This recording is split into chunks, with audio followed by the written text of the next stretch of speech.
and we're going to find out where these 3-year-olds, in the absence of Justify, fit. And that's not only applies to Hofburg, but as I said, in this multitude of $64 questions, it also points to the horses that competed in the Jim Dandy the following day on Saturday. $600,000, a Grade 2 race over the Saratoga Oval, just like the Curlin. And it's more of a staple. It's been there for years and years. Some horses have actually, like Thunder Rumble, for example, won both the Jim Dandy and Travers. Street Sense accomplished the same feat in 2007. It's a difficult double to win, but it has been a race that, like a lot of Kentucky Derby preps that bear the same distinction, horses have, run in the top 3, top 4, and have built on that, and then have been successful to get their picture taken in the winner's circle in the Travers. So the Jim Dandy bears that distinction. $600,000. This race, of course, featured 2 sons of Curlin. Curlin, the 2007 Horse of the Year, for which the Curlin Stakes is named, and the 2008 Horse of the Year, 2-time Woodward winner. His sons have been doing very well, and he had 2 of them in this race. Tenfold, the 3rd place finisher in the Preakness, 5th in the Belmont Stakes, when futility running behind Justify, and Vino Rosso, who ran 4th in that same Belmont Stakes, and was the winner of the Wood Memorial at Aqueduct. Finished 9th in the Kentucky Derby.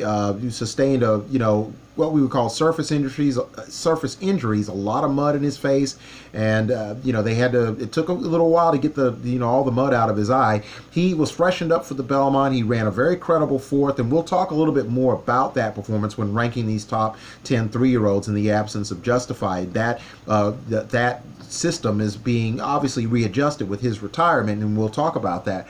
But these 3 horses were in here. What was interesting was Vino Rosso really didn't show a lot of interest in the stretch run. It looked like he was going to finish dead last. He was floundering, that he wasn't getting over the surface, and that could be the case when the information via his rider, John Velasquez, and trainer Todd Pletcher comes out. It'll be disclosed as to what was really going on. But once, we get down to the last half furlong, he kicked in and made up a ton of ground, almost got the 2nd spot to Flame Away, a horse that we know had finished ahead of Vino Rosso down in Tampa Bay in the preps leading up to the Derby down there, where Vino Rosso kind of disappointed.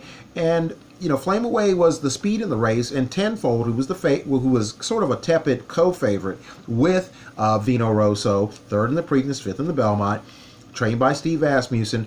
He decided to use more pace-pressing tactics in this race, which was very, very interesting, because in the Preakness, which was his best race career-wise, like Justify and Magnum Moon, both of whom are now retired, Magnum Moon sustaining that injury a little bit earlier this summer at Belmont Park, in that Arkansas Derby, where he ran against Magnum Moon, he finished 5th. This was his attempt to get into the Triple Crown mix. He didn't quite qualify, skipped the Derby, ran well in the Preakness, and those tactics in the Preakness, again, as a lightly raced horse, no 2-year-old racing, where the skies, are seemingly blue for him, he ran very, very well. In the Belmont, he tried to be what most horses should be, a little bit tactical, and it didn't quite go as well, for him. It's interesting that the reporters believe Vino Rosso couldn't get the distance. Well, what's Tenfold's excuse? He finished 5th. He finished behind Vino Rosso. And I'll tell you what that excuse is and how legitimate I think or don't think that it is. But the point is that Tenfold didn't run as well in the Belmont. This was his first out since then, running against his fellow half-brother in Vino Rosso. And he wins this race in 150.49. The interesting thing about it, as I said before, was Vino Rosso not only seemingly floundering on the track and about to finish last, making up all this ground, but was the winner.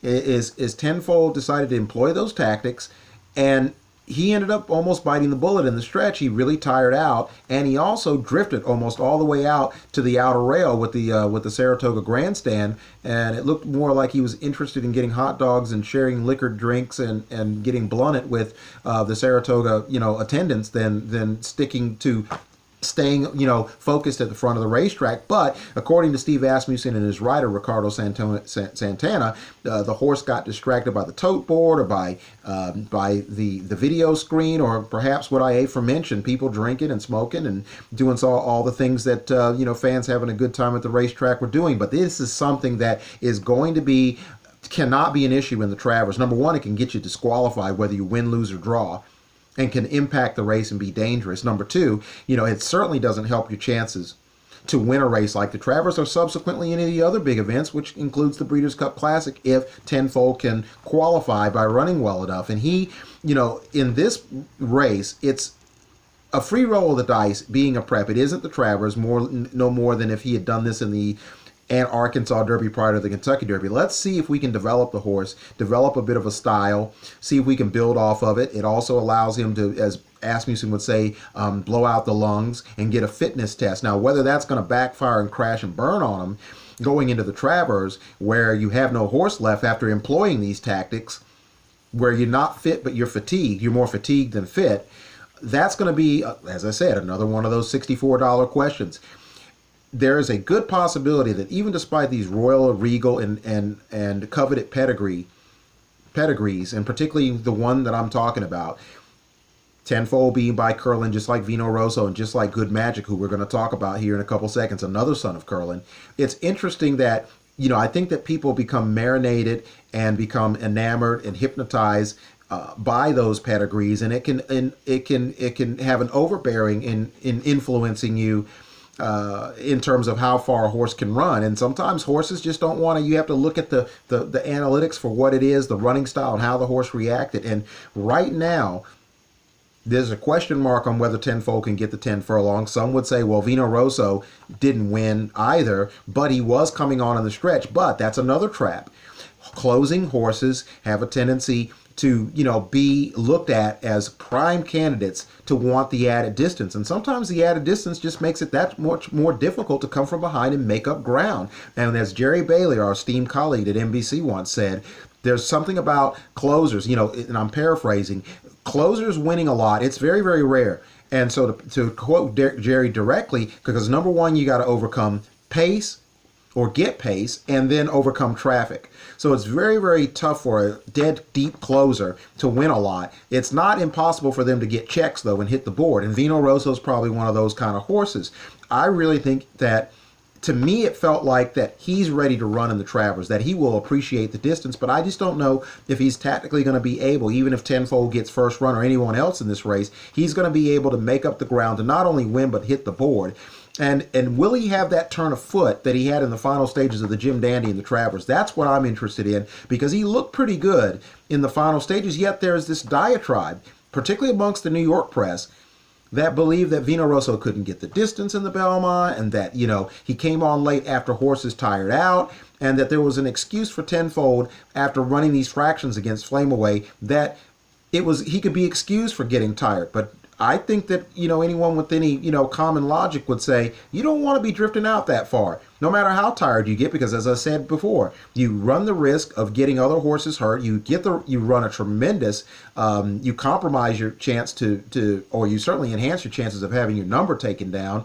And not only that, last but not least, when you run this way, changing your tactics, this would indicate that this is not really, I think, the ideal strategy or the most useful one for Tenfold. I think as his career develops, barring injury, that could be useful. But I'm not so sure, no matter what the tactics, I'm not completely confident if we're not going to see what we've seen in the last couple of years. Horses from the Triple Crown not running particularly well in the Travers. We saw Exaggerator get roasted. But again, they could be excused.